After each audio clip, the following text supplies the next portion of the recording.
Olá, gente. Meu nome é Carla Valéria. Eu tenho um canal chamado Contar para Rir ou Chorar. Eu sou escritora, pedagoga, pesquisadora. Estou aqui em Petrópolis, cidade serrana, cidade fundada por Dom Pedro de Alcântara no século XIX. Aqui é o busto de Carolina Josefa Leopoldina, a primeira imperatriz do Brasil, nascida em 1797 na Áustria e morreu em 1826 aqui no Brasil. Está enterrada no Rio de Janeiro. Aqui é o Museu Imperial, construída com os próprios recursos de Dom Pedro II, saiu do bolso dele. Depois tornou-se museu no governo de Getúlio Vargas em 1843. É mantida hoje pelo governo federal. É uma entidade do governo federal, mas foi, na verdade, uma obra particular de Dom Pedro II. Lindíssima. Aqui dentro tem muitos acervos de doados, muitos cristais de mármore de Carrara, lustres maravilhosos, pianos. A imperatriz napolitana Teresa Cristina era cantora lírica e tocava muito bem piano, viu? Lugar lindo. É uma pena que não se pode gravar lá dentro nem tirar fotografia. Aqui estamos no pavilhão das viaturas. Aqui nós vamos ver essa bela tela imensa, retratando a última guerra que ocorreu na Guerra do Paraguai. É uma pintura de Pedro Américo, muito conhecida, a Batalha de Campo Grande. Olha, gente, a Batalha do Paraguai, ocorrida no Império, no Segundo Império.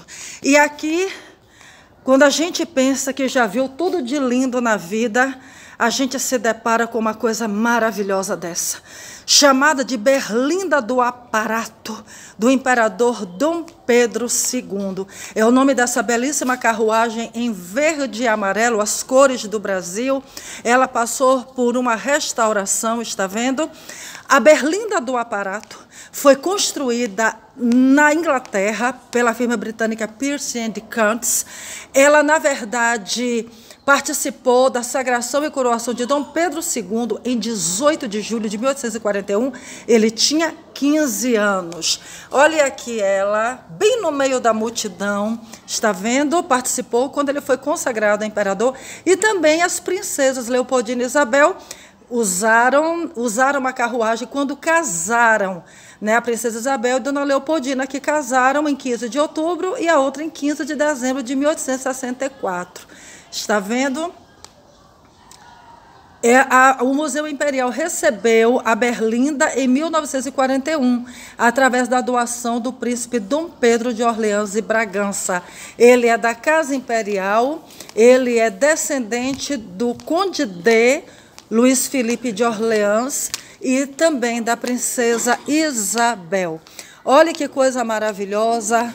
Carroça, último exemplar de viatura a serviço de entrega de pão em domicílio.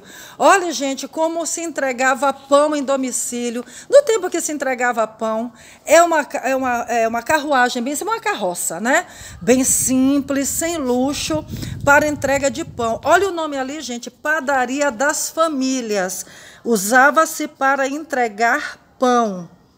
Está vendo?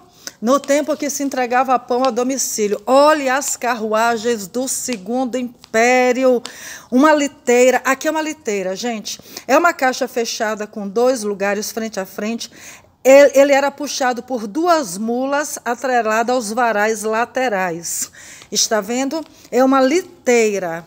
Essa daqui, ela é levada por 2 mulas, é levada por animais, mas havia liteiras que quem, na verdade, levava eram negros escravos, ocorreu.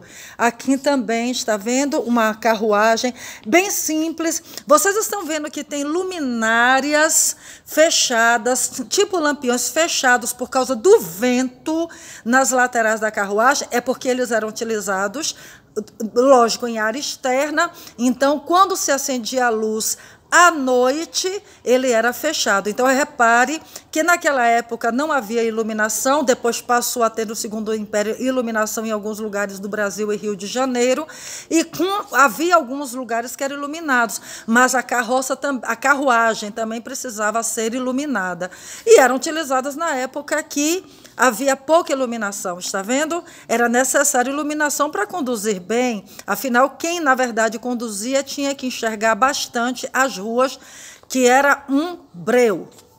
Estão vendo que lindo, gente, que interessante? São, na verdade, lamparinas, na verdade, lampiões, agora mais estilizados, chamada de berlinda.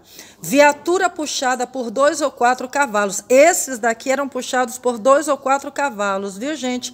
Fabricada durante as décadas de 1870 a 1880. Isso foi no Segundo Império. E usada como carro de passeio ou viagem. Pertenceu à família Tavares Guerra. Ela era usada em viagem também, então ela tinha, na verdade, um suporte grande para isso.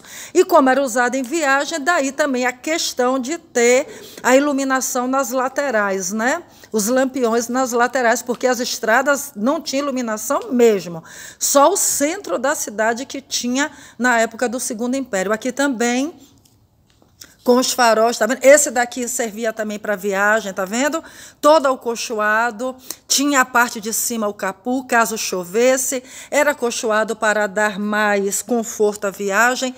E observe bem, tá vendo aí, ó, todas elas, ó, as luminárias, está vendo? Tipo lampiões mesmo, agora fechado por causa do vento. Em casa o lampião era aberto, mas fora de casa os lampiões eram fechados por causa do vento. Aqui um carro-mala utilizado para transporte de passageiros e correio. O correio usava, sim, senhor, esse transporte para entregar as cartas a lugares para passageiros dentro e fora e compartimentos específicos para malas e correio. Olhe, gente, no Segundo Império, como é que o correio fazia o seu trabalho. Entregava cartas aqui, tá vendo? Ele lembra realmente um carro, né? Tem as suas rodas, eles, na verdade, têm um compartimento fechado, está vendo que é fechado? Porque aqui é um carro comercial, né? Não é de turismo, não é familiar, não é para transporte pelas ruas, passageiros, ele é comercial para cartas, correspondências, então, fechado. E aqui também, que parece uma liteira, né? Parece uma liteira. E olha aqui, gente, que coisa linda. Estamos aqui com um trem, um pequeno trem, né? Com um vagão chamado Leopoldina, o nome da primeira imperatriz do Brasil, austríaca, casou por contrato na Áustria. E naquela época era assim, casava por contrato, quando os dois aceitavam. Os noivos, né? Casava por contrato. Quando a noiva chegava no seu país de destino, já chegava casada. Agora, ali fazia-se a cerimônia religiosa. Então, no Brasil, Dom Pedro se casou com ela. Aqui, ó, a viagem de trem de Rio de Janeiro a Petrópolis foram sempre muito intensas. Houve época em que chegava a circular 16 trens por dia e 80 mil pessoas por ano. Cada trem tinha capacidade para até 320 passageiros, 8 carros de 40 passageiros. No trem da Serra, o trem era desmembrado em comboios de uma locomotiva, mais 2 carros de passageiros ou um carro e um vagão de carga. Como o Rio é calor e aqui é serrano, faz frio, está fazendo muito frio aqui, viu, gente? À noite, então, vocês não querem imaginar. Dom Pedro sempre vinha para aqui. Aqui ele se sentia cidadão. Conversava com pessoas, trocava correspondências. Aqui virava a cidade capital do Brasil, quando Sua Majestade estava aqui. No dia 29 de março do ano 2000, em comemoração ao 60º aniversário de fundação do Museu Imperial. O museu foi, na verdade, realizado, foi inaugurado no governo de Getúlio Vargas em 1943, né? Muitos anos depois da morte de Dom Pedro na França. Infelizmente, um exílio forçado, a maior injustiça que teve nesse país, tirar um mandatário da altura de Dom Pedro, o maior governante. Poliglota, falava 14 idiomas, até Tupi-Guarani, e o Museu Imperial foi feito com o dinheiro dele, viu? Era a casa dele, olha que coisa linda, gente, era a casa dele, construída com o dinheiro dele. Depois ficou fechada, abandonada. A República não fez questão de cuidar de nada do que fosse do Império. Mas aí Vargas transformou esse lugar em museu imperial. Aqui recebe gente do Brasil e do mundo. Hoje de manhã mesmo, quando eu entrei, tinha estrangeiros aqui. Eu até conversei um pouquinho de inglês com um. E, na verdade, o lugar é lindo. Infelizmente, a gente não pode. Antigamente podia, mas hoje não pode gravar nem tirar mais fotos dentro. Mas o lugar é belíssimo. Estonteantemente belíssimo. E a coisa mais linda que eu achei dentro foi a coroa de Dom Pedro, né? Composta de mais de 600 pedras preciosas e diversas pérolas.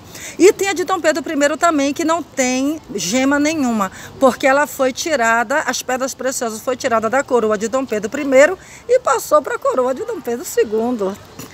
A belíssima coroa, gente, foi a coisa mais linda que eu vi. E olha que tudo é lindo, o cetro dele de ouro, aproximadamente deve ter uns 2 metros, os pianos. Na verdade, muitas mesas, as luminárias estonteantemente lindas. Agora, quando Dom Pedro vinha veranear aqui em Petrópolis, a cidade que ele construiu, a cidade de Pedro, Petrópolis, cidade de Pedro, ela foi planejada, a primeira cidade planejada do Brasil, não é Brasília, é Petrópolis, planejada por um major chamado Júlio Keuler, né? Ele planejou. E está enterrado aqui também, pelo que eu soube. A cidade de Pedro, que ele amava e ele sentia saudade quando estava no exílio. Estamos em Petrópolis, cidade fundada por Dom Pedro II.